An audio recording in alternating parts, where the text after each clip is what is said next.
কোনো এক বর্ষার বিকেলে বসে বসে এক কাপ চা কিংবা এক কাপ কফির সাথে যদি হয়ে যায় কলিজা সিঙ্গারা, তা তো আর কথাই নেই।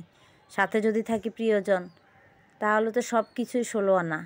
আমি আসমা তোমাদের মাঝে হাজির হলাম নতুন একটি রেসিপি নিয়ে। রেসিপিটি হলো কলিজা সিঙ্গারা। কলিজা সিঙ্গারা তৈরি করতে হলে আমার লাগবে গরুর কলিজার সাথে ছোট ছোট করে কিউব করে আলু কেটে নিলাম এবং ধুয়ে পরিষ্কার করে রেখে দিলাম। এখন ফ্রাই প্যানে দিয়ে দিলাম কাঁচামরিচ, পেঁয়াজ, আদা রসুন বাটা 1 চামচ পরিমাণ, সাথে দিয়ে দিব একটা টমেটো কুচি, সাথে দিয়ে দিব 1 চামচ পরিমাণ গরম মশলা বাটা। মানে আমাদের মেন কথা হচ্ছে যে আমরা মাংস রাঁধতে যেসব মশলা ব্যবহার করে থাকি, এই কলিজা সিঙ্গারা রান্না করার সময় সেই সব মশলাই দিতে হবে। ভালোভাবে মশলাটাকে কষিয়ে নিব, হলুদের গুঁড়া, মরিচের গুঁড়া দিয়ে দিব। ভালোভাবে কষিয়ে যখন উপরে তেল ভেসে উঠবে তখন আমি কলিজাগুলি দিয়ে দিব, কলিজা এবং আলু টুকরাগুলি দিয়ে দিব একসাথে, দিয়ে ভালোভাবে কষিয়ে মাংস রান্না করার মতো রান্না করে নিব। তারপরে যখন সবার শেষে আমাদের রান্নাটা ডান হয়ে যাবে তখন আমি সামান্য দিয়ে দিব 1 চামচ পরিমাণ পাঁচফোড়নের গুঁড়া দিতে হবে, যাতে সিঙ্গারা বাইট আসে।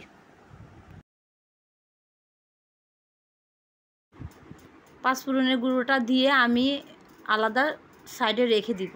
যেহেতু আমার পুরটা রেডি হয়ে গেছে, এখন আমার ডো তৈরি করতে হবে। ডো তৈরি করতে হলে আমার লাগবে 2 কাপ পরিমাণ ময়দা, সাথে দিয়ে দিব সামান্য লবণ এবং কালো জিরা সামান্য 1 চিমটি পরিমাণ।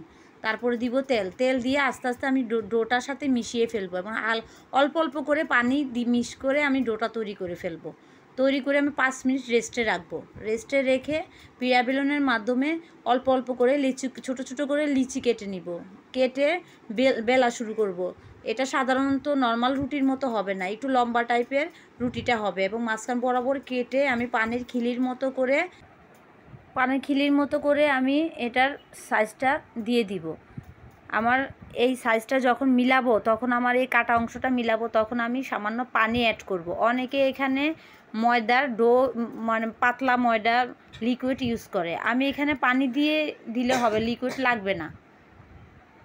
আমি নর্মাল পানি, সাধারণ যে পানি আমরা খাই ওই পানি ইউজ করলাম। তারপরে দিয়ে দিলাম আমি ভিতরের পুরটা দেওয়ার সময় খেয়াল রাখতে হবে অতিরিক্ত পুর যাতে না দেওয়া হয়, এতে কিন্তু যে সাইজটা আছে সিঙ্গারার সাইজটা নষ্ট হয়ে যাবে এবং ফেটে যাবে, ভাজার সময় খুলে যাবে, সেজন্য সাবধানের সাথে দিতে হবে।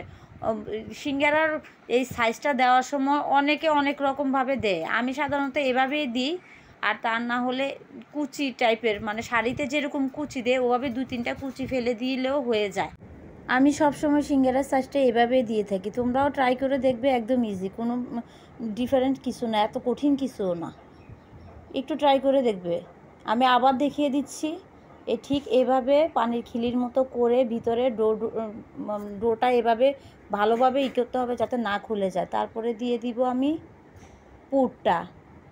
পুরটা পরিমাণ মতো দিয়ে এটা সাইজটাকে আমি একটু পানির মাধ্যমে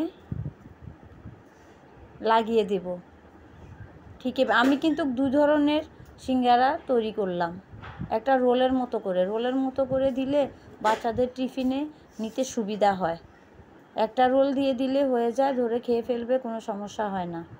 সিঙ্গারাগুলো তৈরি করে ফেললাম। এখন আমি ফ্রাই প্যানে তেল দিয়ে দিলাম এবং খেয়াল রাখতে হবে ফ্রাই প্যানে তেলটা লো আঁচে দিতে হবে। সিঙ্গারা ভাজতে এই নিয়মটা অবলম্বন করতে হয়, প্রথমে লো আঁচে দিয়ে সিঙ্গারাগুলো দিয়ে দিতে হয় এবং আস্তে আস্তে যখন তেলের আঁচটা বাড়বে তখন আস্তে আস্তে সিঙ্গারাটা ভাজতে হবে। ডুবো তেলে দিলে সবচেয়ে বেটার হয়। আমি আস্তে আস্তে দিয়ে দিলাম, এখন আস্তে আস্তে লো আঁচে থেকে আঁচটা হাই হতে থাকবে, এতে ভাজলে সিঙ্গারা ভিতরের কাঁচা ভাবটা সুন্দরভাবে ফ্রাই হয় এবং পুড়ে যায় না, সুন্দর ব্রাউন কালার এসে যায়। দেখো আমি আস্তে আস্তে ভাজছি, এভাবে যখন ব্রাউন কালার চলে আসবে তখন উঠিয়ে ফেলতে হবে। সবসময় খেয়াল রাখতে হবে সিঙ্গারা ভাজতে গেলে তেলের আঁচটা একদম লো হিটে দিতে হয়, পরে আস্তে আস্তে তেলের হিটটা বাড়তে থাকবে এবং সিঙ্গারাটাও হয়ে যাবে। পারফেক্টভাবে কুক হলে আমি একটা সার্ভিং ডিশে উঠিয়ে ফেলবো।